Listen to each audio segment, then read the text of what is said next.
y vamos a ver este mensaje acerca del Evangelio verdadero para que podamos ubicarnos y poder entender también la forma en la que el Evangelio que se está predicando actualmente no es el Evangelio. Y muchos de ustedes escuchan predicadores, falsos maestros, falsos apóstoles a través de diferentes medios de difusión y ya no saben distinguir.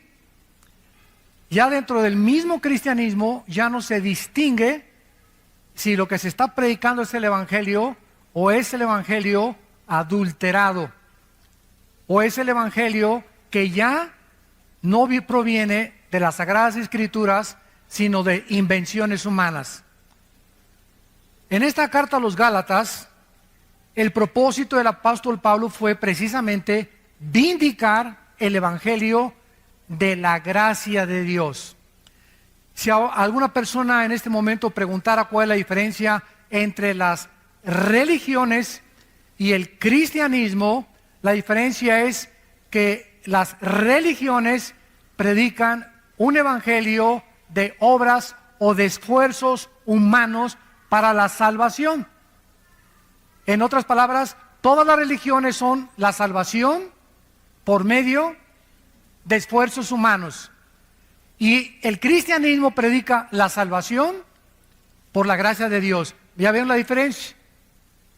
Todas las religiones necesitan predicar que se necesita hacer algo, portarse bien, hacer buenas obras, tener ritos, bautizarse, miércoles de ceniza, cumplir con esto, cumplir con aquello.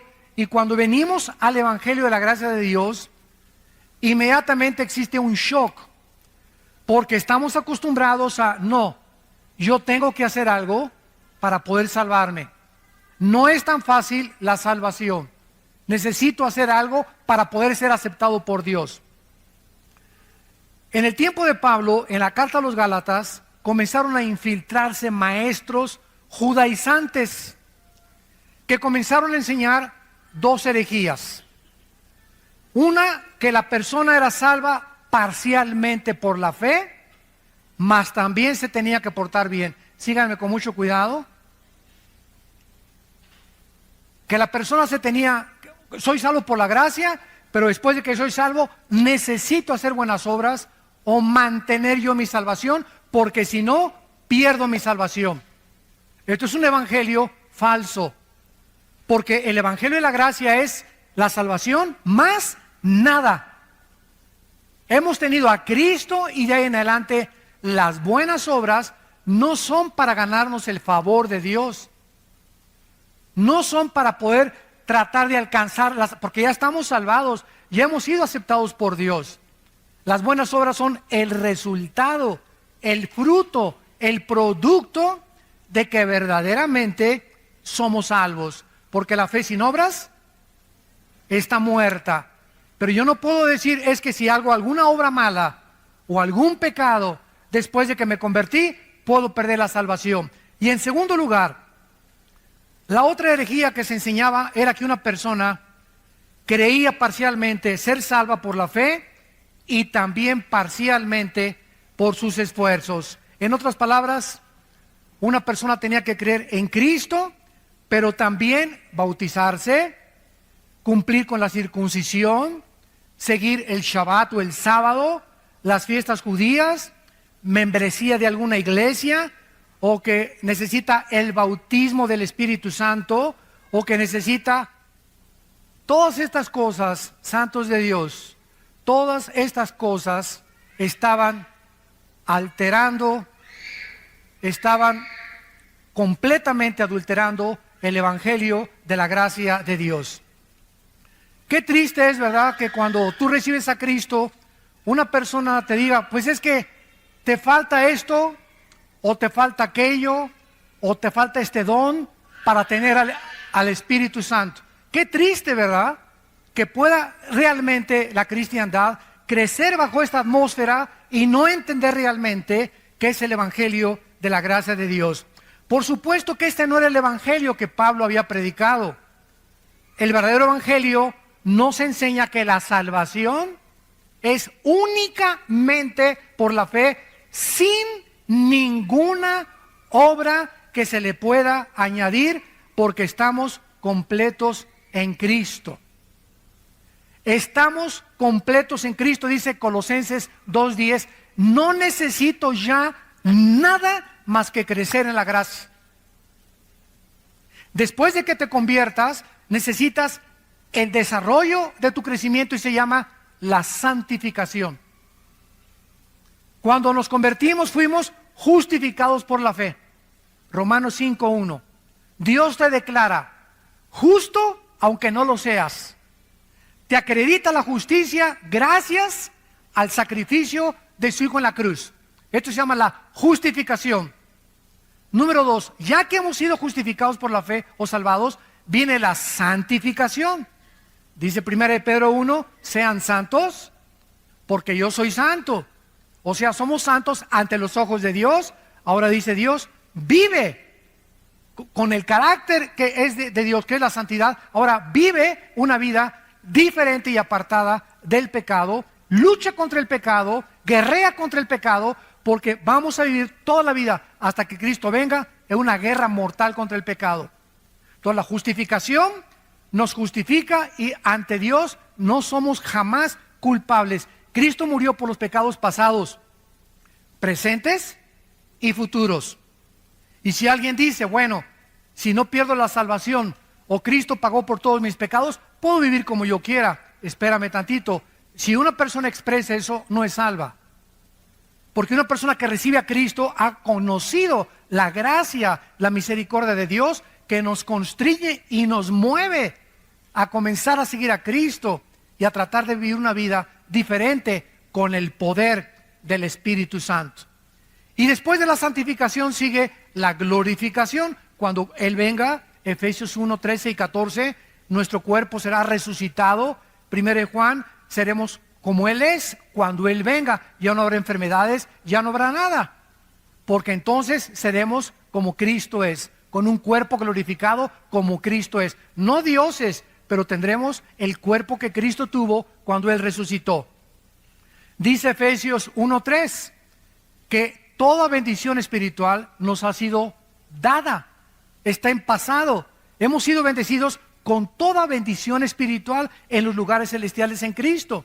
En otras palabras, cuando alguien te dice Dios te bendice, es porque ya te bendijo, porque ya las tenemos. No, Dios me va a bendecir la semana pasada con una casa, Dios me va a bendecir. Todas estas bendiciones ya las tenemos en el cielo, hay que bajarlas. Dios nos dice a los papás, yo te bendigo y tu generación será bendita. Yo sé que mis hijos serán benditos. Y puedes tener un hijo que no camina con el Señor, o una hija que no camina con el Señor ahorita, pero la Biblia dice que Dios ya bendijo a tus hijos porque tu generación será bendita. ¿Qué tienes que hacer? Seguir orando por ellos hasta que veas la promesa cumplida. 2, darles ejemplo, porque si no hay un ejemplo, la promesa no viene. Entonces tenemos que entender eso, que necesitamos caminar con Dios para poder, es como un cheque que nos deja Dios al portador. Lo único que tengo que es llenarlo, ir al banco y cobrarlo. Todo el dinero de mi papá me lo dejó en el banco. Solamente tengo que ir al banco y decirle, este dinero es mío, dénmelo. Todas las bendiciones están en el cielo y a Dios nos las dejó en el banco celestial.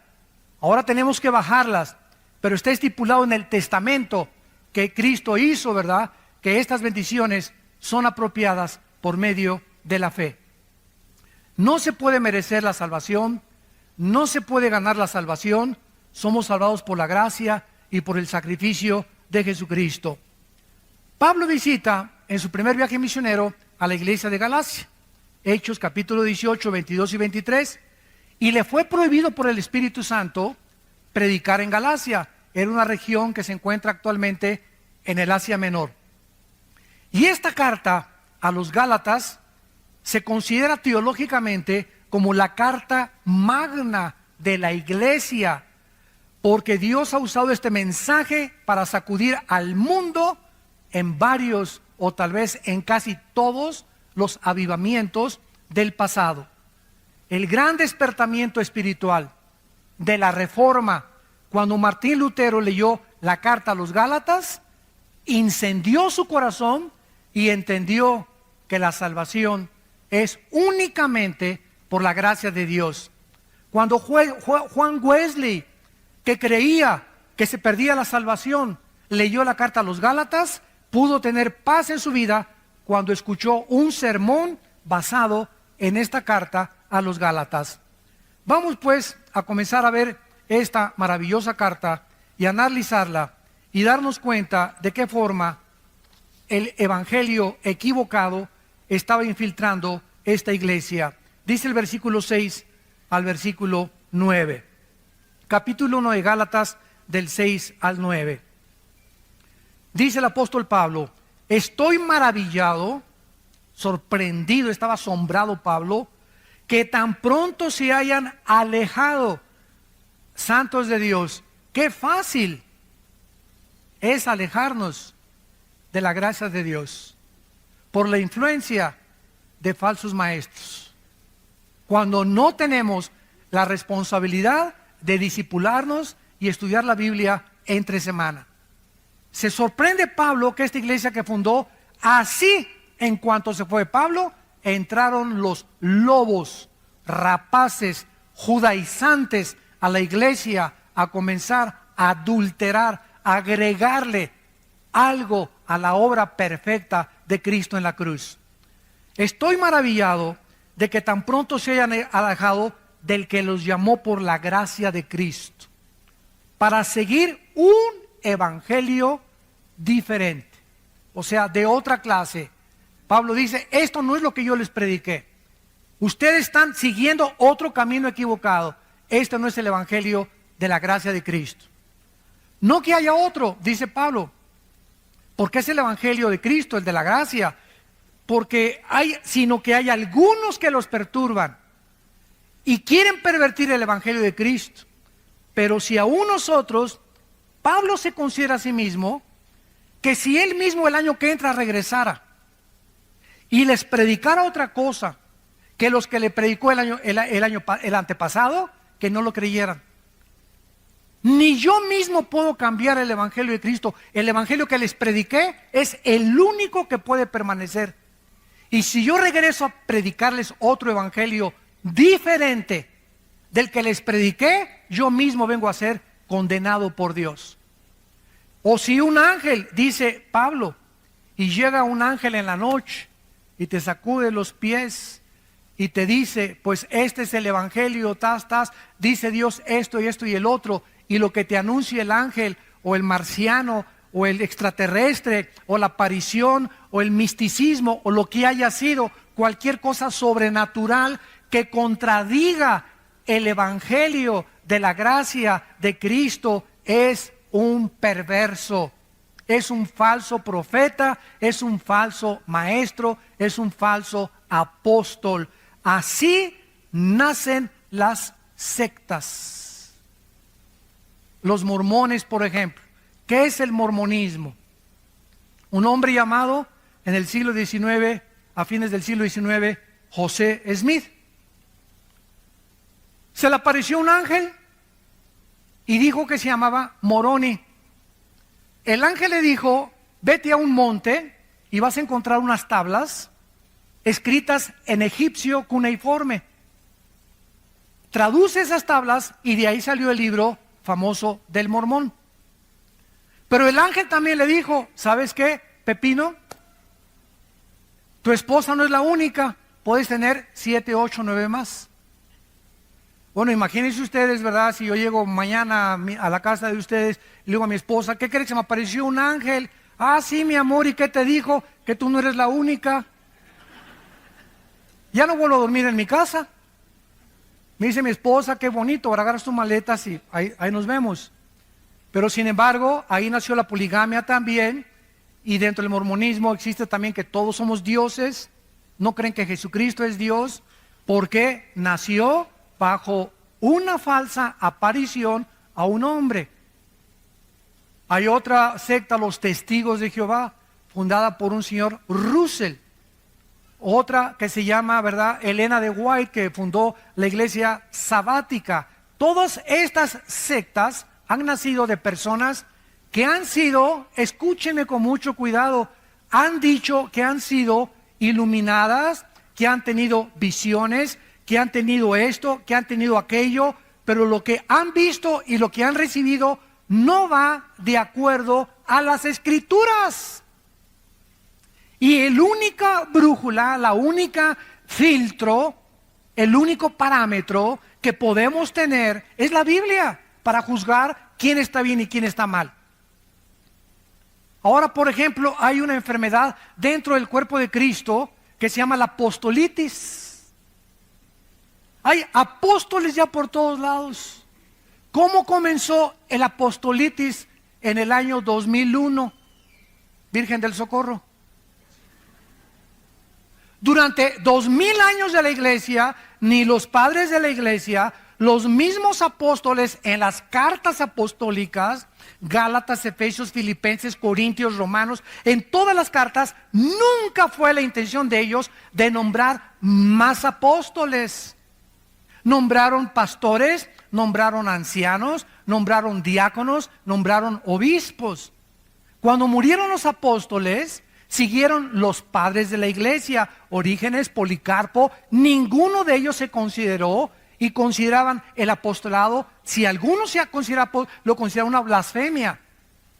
Pasaron 2000 años, Martín Lutero, Juan Calvino, Billy Graham, los predicadores del siglo XX, Billy Sunday, Hudson Taylor en la China, David Carey en la India, todos los misioneros, todos los grandes hombres de Dios, nunca se han llamado apóstoles.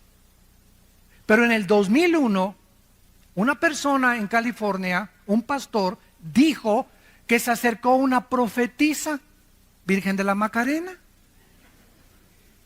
y le puso las manos y le dijo: tú eres el ungido para formar una coalición internacional de apóstoles.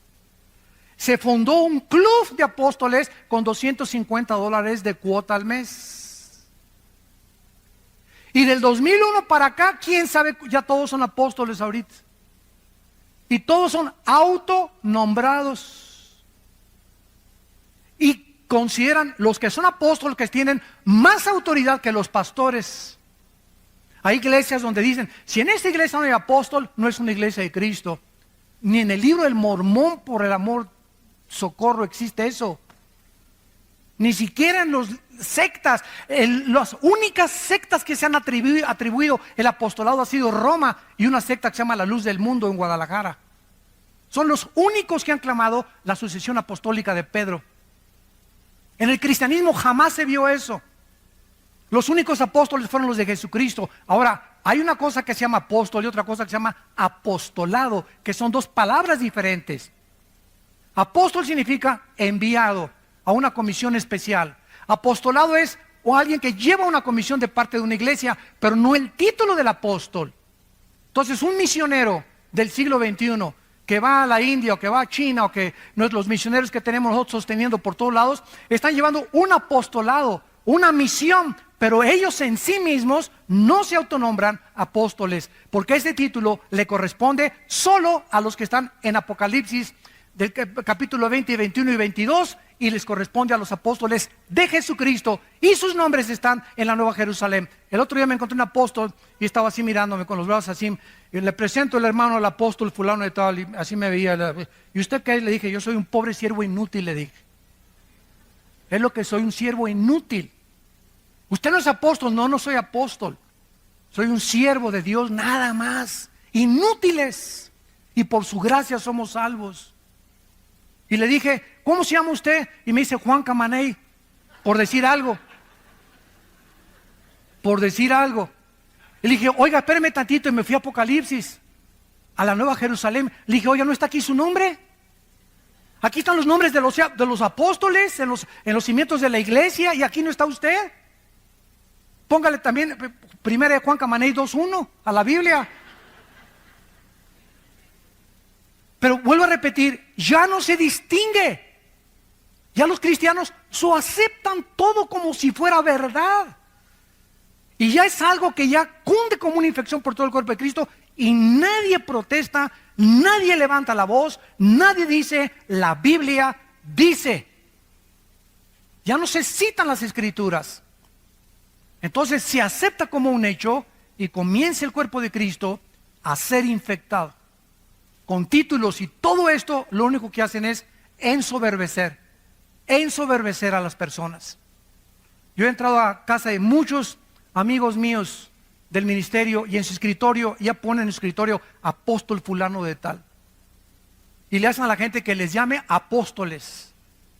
Bueno, vamos a ver la palabra de Dios. Cristo en Mateo capítulo 13, vamos a Mateo 13, profetizó que la iglesia de Jesucristo, a la cual pertenecemos, los que han sido nacidos de nuevo, los que han sido sellados, convertidos y bautizados con el Espíritu Santo en el momento de la conversión, por el amor de Dios.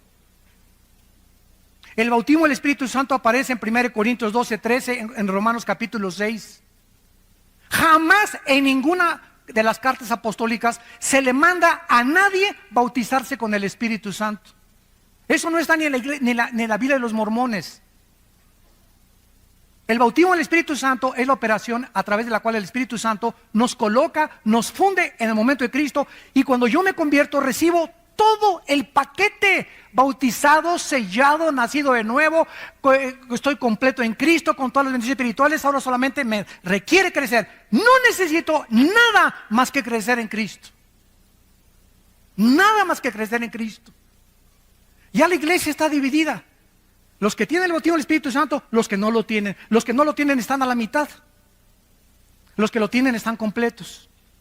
Y como no lo tienen, y como no muchos saben, y eso, ¿qué es eso? ¿Con qué se come? Pasen aquí a recibir el bautismo del Espíritu Santo. Ahora se invita a la gente a que pasen a recibir el bautismo del Espíritu Santo. Y la gente no sabe ni lo que está haciendo, ni qué es el bautismo del Espíritu Santo. Se nos manda en Efesios ser llenos del Espíritu Santo, que es muy diferente. Pero imagínense cristianos incompletos. A ver, esta fila son los que ya nacieron de nuevo, ya fueron sellados con el Espíritu Santo, ya pertenecen al reino de Dios, pero no tienen el bautismo del Espíritu Santo. Y estos son los que tienen el Espíritu Santo porque hablan en lenguas, porque cayeron al suelo y se revolcaron como pepita en comal en el suelo cuando se cayeron. Entonces la iglesia ya está dividida: los que lo tienen, los que no lo tienen. Los que no lo tienen están incompletos, les falta algo. Espérame tantito, esto es una herejía. No nos falta nada. Estamos completos. Colosenses 2:10 en Cristo. Dice en 2 de Pedro capítulo 1, todas las cosas que pertenecen a la vida de la piedad, versículo 3 en adelante, todas las cosas que pertenecen a la vida de la piedad nos han sido dadas, pasado. O sea, todo lo que pertenece a la vida cristiana ya nos dio el paquete cuando me convertí a Cristo, como un niño cuando nace. No, le falta el oído, le falta el olfato. Mira, el niño nació completito, está entero el bebé, tiene pulmones, tiene oído, tiene ojos, pero le falta crecer, desarrollarlos, pero no le falta nada porque sería un fenómeno, sería hijo de los marcianos. Entonces cuando nacemos de nuevo, nacemos completitos, no nos falta nada. Tenemos todo lo que Dios nos ha querido dar. Los dones me los dio Dios. No llega alguien, me pone las manos y me da los dones. Ya recibí el paquete, ahora tengo que descubrir cuáles son mis dones. Hitler dijo esto: cuando una mentira se predica 100 años, se acaba aceptando como una verdad. Y se ha predicado tanto y tanto desde los 80s. Desde los 80s, esto antes de los 70s no existía. Desde los 80s comenzó a predicarse. Te falta algo, necesitas hacer esto, necesitas por aquel lado, necesitas bautizarse. Si no te has bautizado, Cristo no te acepta. Si no hablas en lenguas, no tienes al Espíritu Santo. Si no tienes el bautismo del Espíritu Santo, no puedes hablar en lenguas. Si no hablas en lenguas, no puedes tener la unción. Te falta algo, te falta algo, te falta algo. No nos falta nada en Cristo, porque su obra fue perfecta en la cruz. Y cuando Él muere nos dio todo absolutamente.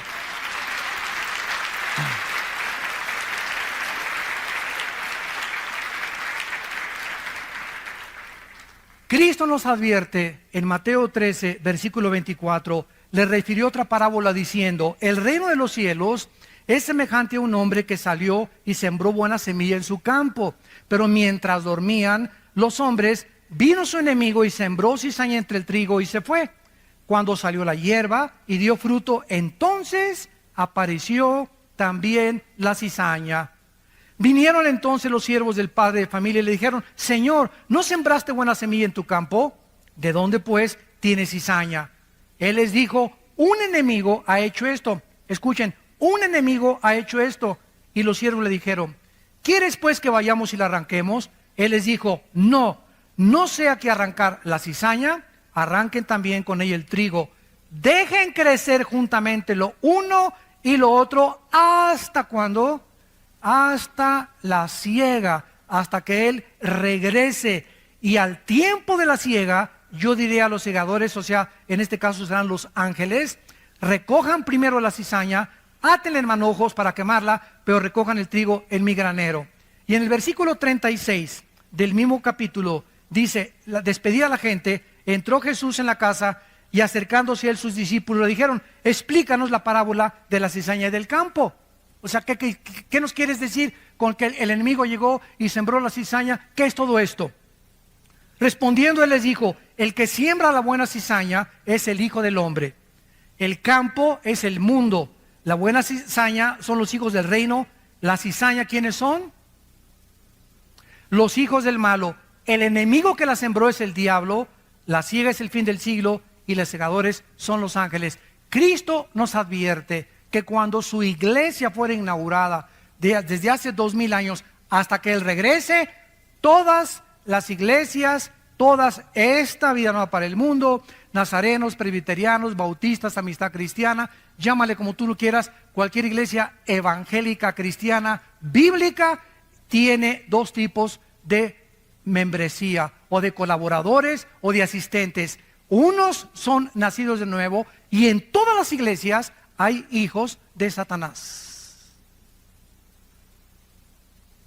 Todas las iglesias, sin ninguna excepción, tenemos sembrada semilla del maligno. O sea, no el que está a tu derecha ni a tu izquierda y lo ves, aleluya, gloria a Dios, etcétera, etcétera. Realmente a lo mejor no es lo que él es. Y por eso hay tantos cristianos decepcionados. Ay, ¿se acuerda usted del hermano Pancho Camaney? Sí, me acuerdo. Pues viva la iglesia y todo, y anda ahí de borracho. Pues no, que el cristianismo, ¿sabes una cosa? No, salieron de nosotros, pero no eran de nosotros, porque si hubieran sido de nosotros, hubieran permanecido con nosotros. Salieron para que se manifestara que no todos son de nosotros. Primero de Juan capítulo 2. Segunda de Pedro capítulo 2, les ha pasado lo que al perro y lo que al puerco. El perro, cuando vomita, se come el vómito. Y al puerco sacas a Piggy y lo metes con champú y lo lavas y comienza y le echas Chanel. ¿Y qué hace el puerco? Chun, chun, chun, chun, se regresa al lodo. ¿Por qué el perro se come su vómito? ¿Por qué? Pues porque es perro. Por el amor de Dios, no es gato, ni tigre, ni jirafa. Es su naturaleza. ¿Por qué el puerquito, aunque lo laves y le eches Chanel, le gusta el lodo? Porque es la naturaleza de los puerquitos. ¿Qué está diciendo el apóstol Pedro? Que esas personas que regresan ahí, su naturaleza nunca fue cambiada. Por eso regresaron al lodo. Nunca fueron, no perdieron la salvación, nunca estuvieron con nosotros como Judas. Judas desayunó, comió, cenó, viajó con Cristo, y Judas nunca fue salvo. Lo dice Juan 13, Juan 17. Que era hijo del maligno, era el hijo de perdición, el hijo de pecado. Nunca Judas tuvo la salvación, jamás la perdió porque nunca lo tuvo. Cristo oró claramente por sus discípulos, jamás oró por Judas, porque sabía que era hijo del maligno, era la cizaña. Y si Cristo tuvo una cizaña en el grupo que lo siguió, imagínense las demás iglesias. Entonces, no te decepciones por aquellos cristianos que hacen faltas, que caen al suelo. Ahora bien, es muy importante esto. Esto no significa que un cristiano nunca va a caer, pero sí significa que si cayó, de las orejas lo regresa Cristo al rebaño. Porque Dios dice, Romanos 12, Hebreos 12, al que ama, pao, pao, pao. Dios al que ama le da cuero, al que ama disciplina. Y si tú eres un cristiano que conoces a alguien que ya tiene 2 o 3 años allá otra vez en el mundo, nunca fue cristiano, aunque salió de nosotros, nunca fue sellado con el Espíritu, nunca nació de nuevo, oyó el Evangelio, oyó a Cristo, pero jamás se salvó. Y por eso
jamás regresó tampoco. Pero vamos a oír de muchos cristianos que cayeron y ya regresaron al rebaño. Y el hermano cayó en la borrachera 6 meses y le fue como en feria, porque era hijo de Dios. Pero si no te disciplina Dios, no eres hijo de Dios. Entonces hay 2 tipos de apóstatas. El apóstata, la palabra apóstata significa salirse del camino. Hay cristianos que se brincan el rebaño, como el cuento del pastor. Había una oveja que se brincaba el rebaño una vez, y ahí iba el pastor por ella. 2 veces y fue por ella, porque el pastor busca sus ovejas. Y la 3ª vez el pastor dijo, le voy a romper una pierna para que ya no se vuelva a brincar. Prefiero que ande coja dentro del rebaño a con las 4 patas y se la come el lobo. Entonces muchas veces Dios tiene a muchos cristianos que meterlos bajo una disciplina física, que te suceda un accidente tremendo, que pierdas un ojo, que pierdas una pierna, un ataque al corazón, alguna enfermedad, que pierdas el trabajo, una crisis moral, para que te haga reaccionar que no podemos hacer nada sin Él. Somos tercos de corazón. Pero como somos hijos, Dios dice, nunca te dejaré ni te desampararé. Pero mientras no entiendas, te va a ir como en feria en tu vida. No vas a tener paz, las cosas no te van a salir como tú quieres, no vas a progresar. ¿Por qué? Porque crees que te puedes burlar de mí. Y como eres mi hijo, como eres mi hija, no te puedo dejar sin disciplina. La palabra disciplina, pedagogos, que significa pedagogía, viene la palabra pedagogía, significa educar el carácter. Y dice en Hebreos 12, ¿qué pues? Te haré entender y te enseñaré el camino que debes andar. ¿Iré contigo con vara o con la palabra? O sea, Dios aplica la disciplina hablándonos primero. Cada domingo nos habla Dios, nos expone nuestros pecados, nos muestra nuestra necesidad de Él. Pero si salimos a la calle y seguimos viviendo y somos sus hijos como nos da la gana, nos va a ir como en feria en la vida. Cristo dijo, prefiero que entres manco, tuerto, cojo al cielo, que entres entero y te quemes en el infierno. Ahora vayamos a Hechos capítulo 20 y veamos al apóstol Pablo. Cuando Pablo se fue de la iglesia de Éfeso, les hizo la misma advertencia de Cristo con más claridad, porque ya la iglesia estaba formada. Hechos capítulo 20, versículo 29. Porque yo sé, o sea, Pablo estaba absolutamente seguro, sin ninguna duda alguna, yo sé que después de mi partida, esta es la importancia del pastoreo. Yo sé que después de mi partida entrarán en medio de ustedes conejitos. Eso dice. Conejitos chinguanguanchones. Los lobos es el animal que el Espíritu Santo escogió, porque es el animal depredador que está esperando, que su plato favorito son las ovejas. Entonces el Espíritu Santo usa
el animal más sanguinario que hay contra las ovejas, y porque somos las ovejas nosotros, para que podamos entender que cuando salimos de la iglesia hay cantidad de lobos dentro y afuera que están esperando decirte cuando salgas: lo que dijo el predicador no es cierto, son mentiras, no te lo creas, está exagerando. Ay, ¿a poco no vas a tener relaciones sexuales con tu novio? Están exagerando en la iglesia. No seas tonta, te van a decir: la virgen dejada a los 30 años de edad. Ya se te pasó el camión y ya no te has subido a ninguno. Va a haber cantidad de personas disfrazadas con ángeles de luz, que son lobos rapaces. Y dice Pablo, van a entrar al rebaño hombres, lobos rapaces, que no perdonarán el rebaño. Y de ustedes mismos, o sea, aquí están los enemigos.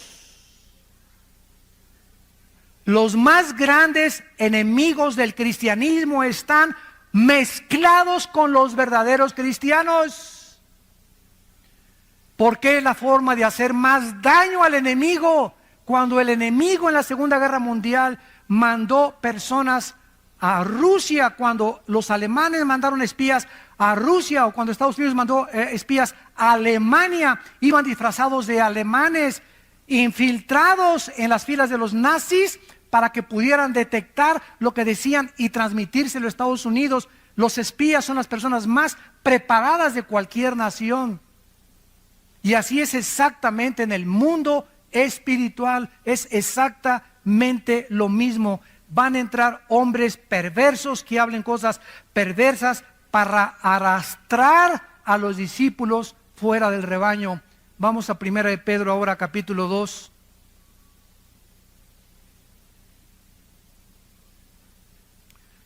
Perdón, 2 de Pedro 2. 2 de Pedro, capítulo 2. Ya vimos a Cristo, ya vimos a Pablo, todos los apóstoles haciendo la misma advertencia. Cuídense del falso evangelio. 2 de Pedro 2. Pero hubo también falsos profetas, como habrá entre ustedes falsos maestros. Se nos está advirtiendo, no se desilusionen, no se decepcionen. Ay, todos son una bola de hipócritas. Ay, este y el otro. Y no he visto un cristiano así, porque tienes tus ojos en los hombres. Los hombres te fallaron y te van a seguir fallando. No hay ningún Dios entre los hombres más que Cristo. Puesto los ojos, dice Hebreos 12, en Cristo. Si los quitas de Cristo y los pones en los hombres, te vas a desilusionar y te vas a decepcionar. Y si te caes del caballo y te fuiste de la iglesia y no regresaste a la iglesia, dizque con tu front, ¿verdad? Con tu apariencia, no es que pura hipocresía, no es verdad, etcétera, etcétera, es porque nunca fuiste salvo. Ni siquiera te ha disciplinado Dios, es más, hasta te va mejor. Hay gente que se sale de la iglesia y hasta le va mejor. Y ya que quieren lo que quieren, y ya que quieren ese dinero, y ya que quieren el homosexualismo, y ya que quieren tantas mujeres, y ya que quieren el sexo, y se salen y la parranda y la borrachera y las drogas, ya que alcanzan eso, entonces Dios viene y mete el hacha a sus vidas. Para darte cuenta qué locura fue haber abandonado a Dios. Va a haber entre ustedes que dice, falsos maestros, que introducirán, pero miren cómo entran, por amor de Dios, vean, encubiertamente. Cuando un predicador predica una herejía, la maquilla que parezca bonita, la disfraza para que parezca bonita y parezca que es la verdad. Yo puedo leer una revista, por ejemplo, de los Testigos de Jehová, que se llama La Torre del Vigía, y encuentro que el 80% de lo que esa revista dice es verdad, es la Biblia, y el otro 20%, cuidado, ahí está la lombriz de Satanás en la manzana escondida. Predican cosas que son verdad y las mezclan, las cubren con la verdad para que no te des cuenta que ahí va el gusano escondido. Como dijo un predicador, toda manzana del diablo tiene un gusano escondido. Estos falsos maestros van a introducir herejías destructoras, porque las mentiras de Satanás destruyen el alma, te quitan la paz, te llenan de culpa, te llenan de amargura, te llenan de rencor, te llenan de odio, que es la antítesis del fruto del Espíritu Santo. Un cristiano que se sale del rebaño, un cristiano que predica herejías o que oye herejías, es un cristiano rencoroso, amargado, decepcionado, desilusionado, y comienza a tomar y comienza a hacer estas cosas. ¿Por qué? Porque no tuvo la salvación. Y si la tuvo, no tarde en que el Señor le dé, pero le dé duro. Y muchos seguirán sus disoluciones, por causa de los cuales el camino de la verdad será blasfemado. Ahí está la razón. Tú métete en internet.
Y vas a encontrar, ¿verdad?, 1000 ataques contra la mayor parte de los predicadores. Unos son verdad, otros son mentira.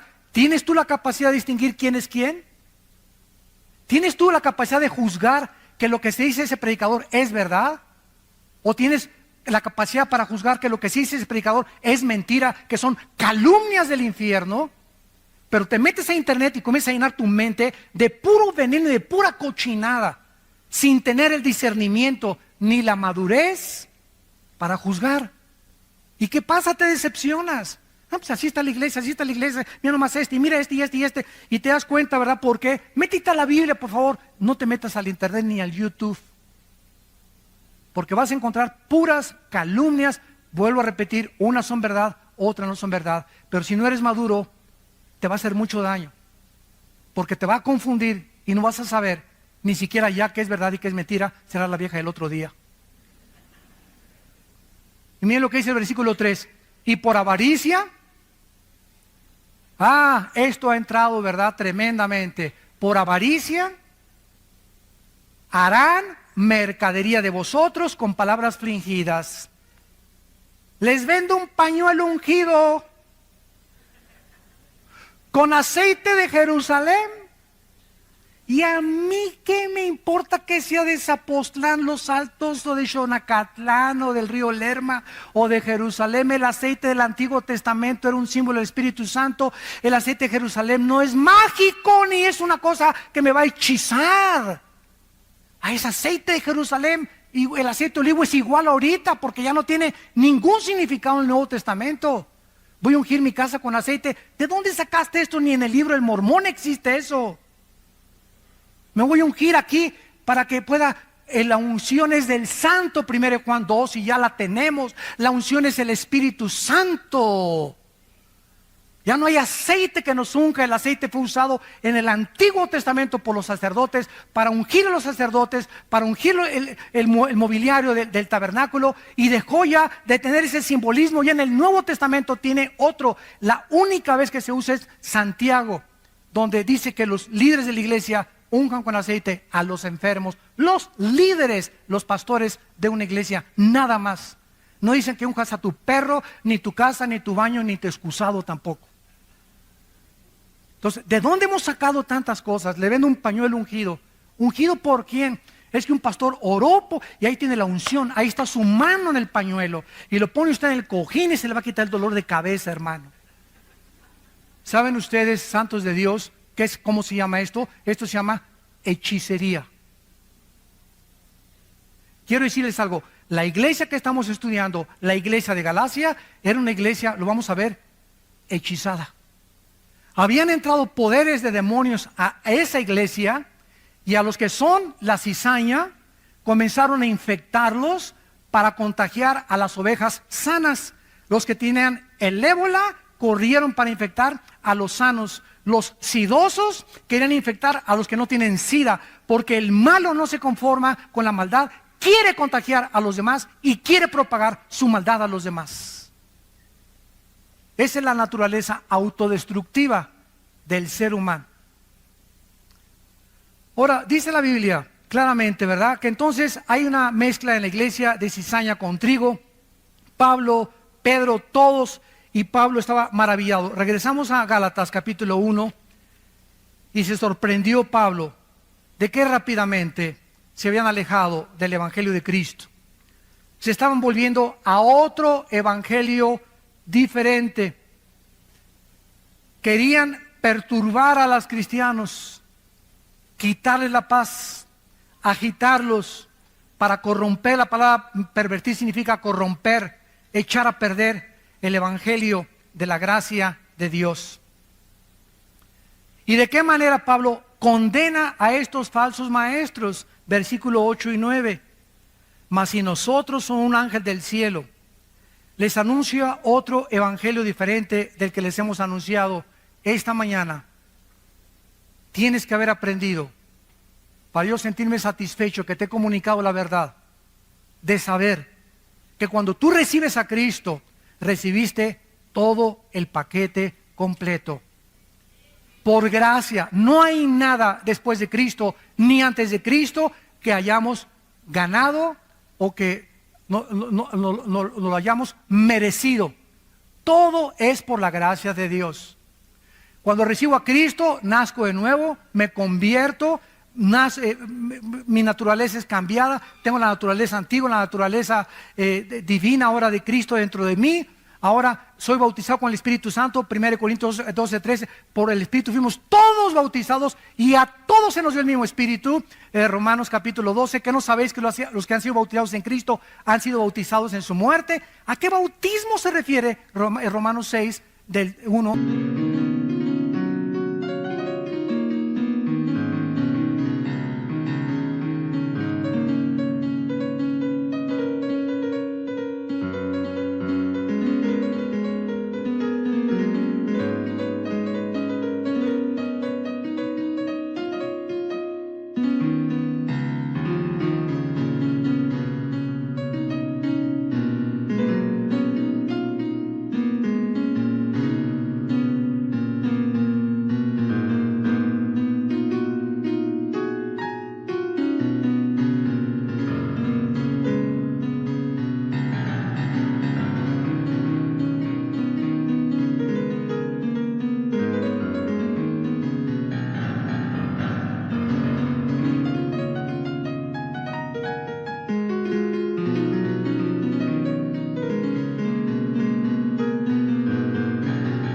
al 4. ¿A qué bautismo? Le pregunto yo a los teólogos. No me salgan con qué es el bautismo en agua, porque si me dices que es el bautismo en agua, entonces el bautismo en agua salva, porque no fue lo que nos hizo renacer en Cristo, fue el bautismo del Espíritu Santo.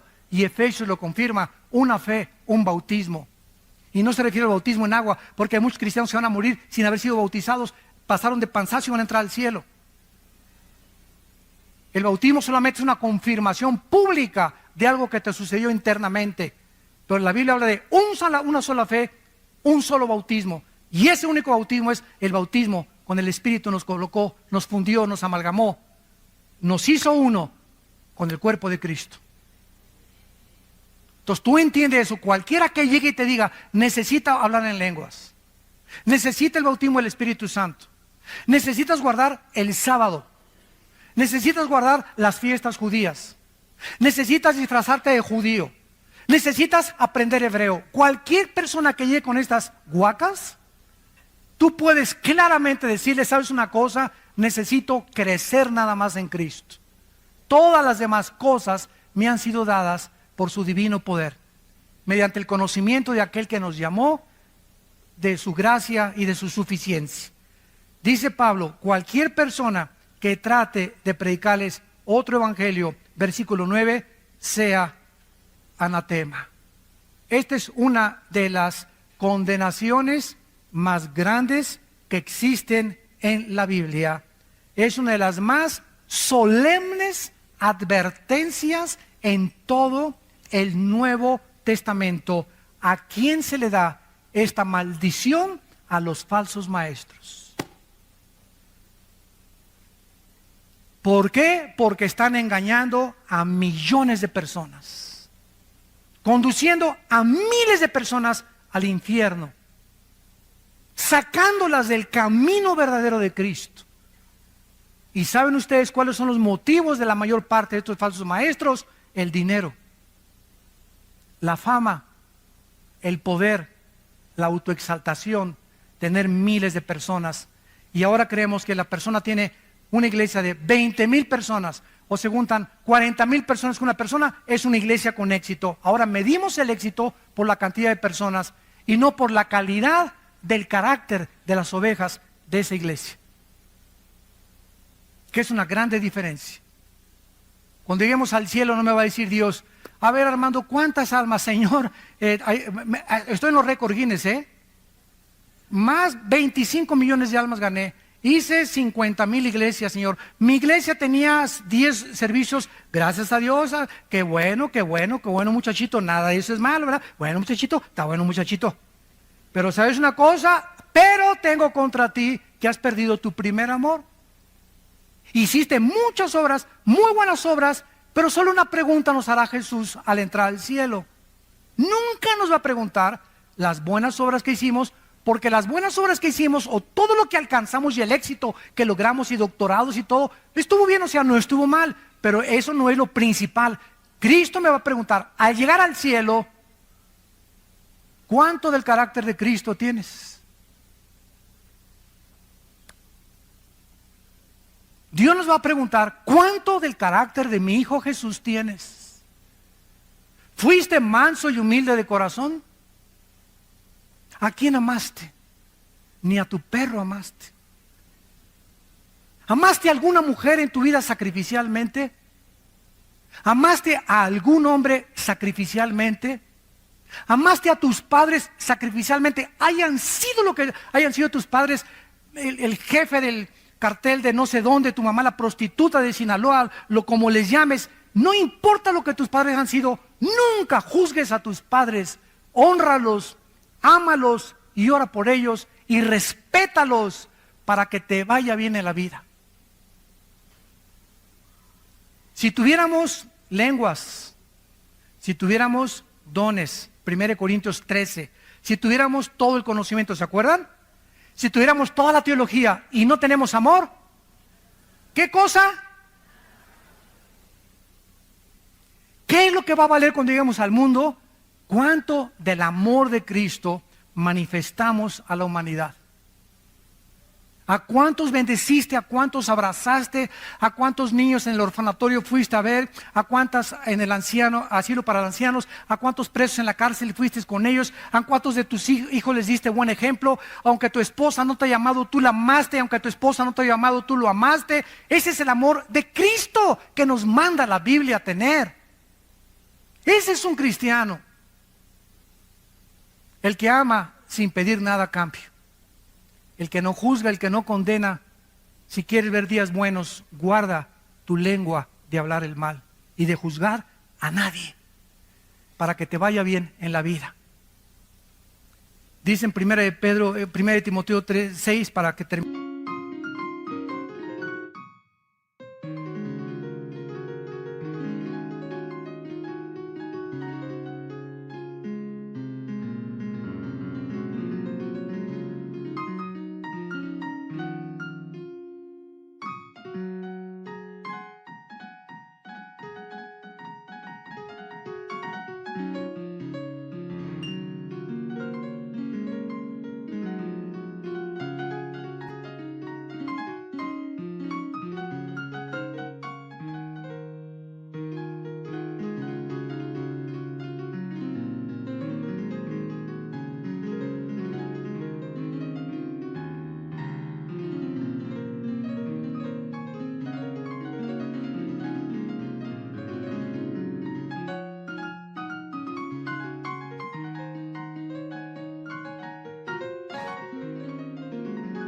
Tenemos 1 Timoteo 6, el apóstol Pablo, antes de morir, se despide de las iglesias y su más siervo discípulo Timoteo recibe estas palabras. 1 Timoteo 6, del 3 al 5. Si alguno enseña otra cosa, vean ustedes el celo de los apóstoles por la sana doctrina. ¿Y sabe lo que se predica ahora? No hablemos de doctrinas porque nos vamos a dividir, cuando es el núcleo del Nuevo Testamento. Yo así me encuentro. No hablemos de doctrinas. Es como no hablemos de religión ni de política, porque no nos vamos a poner de acuerdo. Qué triste, ¿verdad? No hablemos de doctrinas porque las doctrinas nos vienen. Oye, espérame tantito. Mira, podemos ser hermanos si tú hablas en lenguas y yo no hablo en lenguas, pero no me forces que necesito hablar en lenguas para poner el motivo del Espíritu Santo. Tú puedes creer que se pierde la salvación, yo no creo que se pierda la salvación, ¿verdad? Pero tenemos el amor principalmente entre nosotros, y estas pequeñas diferencias que no son esenciales para la salvación, como la salvación por la gracia. Pero si tú me dices que si no hablas en lengua no tienes el Espíritu Santo, te condeno y te tacho de hereje. Porque me estás diciendo que soy un cristiano incompleto, o sea, estás adulterando, estás agregando, estás quitándole a la Biblia, porque la Biblia dice en Colosenses 2:10 que estoy completo en Cristo. No me digas que me falta nada, estoy completo en Jesucristo. Y no tiene que haber ninguna manifestación, ni comenzarme a hacerme así, para saber que tengo el Espíritu Santo, o que alguien pase y me tumbe al suelo y me descalabre. Para demostrar que el Espíritu me ha tocado. Imagínense nada más las barbaridades. Yo les digo con todo mi corazón que si en 15 años Cristo no viene, vamos a tener un papa ya también nosotros. Ya de apóstoles van a brincar a querubines. Si alguno enseña otra cosa y no se conforma a las sanas palabras de nuestro Señor Jesucristo que están aquí en la Biblia y a la doctrina que es conforme a la piedad, está envanecido, nada sabe, delira acerca de cuestiones, contiendas de palabras, y de las cuales nacen envidias, pleitos, blasfemias, malas sospechas, disputas necias de hombres, corruptos de entendimiento, privados de la verdad, que toman la piedad como fuente de ganancia. Apártate de los tales. Padre, te damos gracias por tu palabra en esta tarde. Gracias, Señor, porque no podemos enseñar ninguna otra cosa más que lo que está escrito.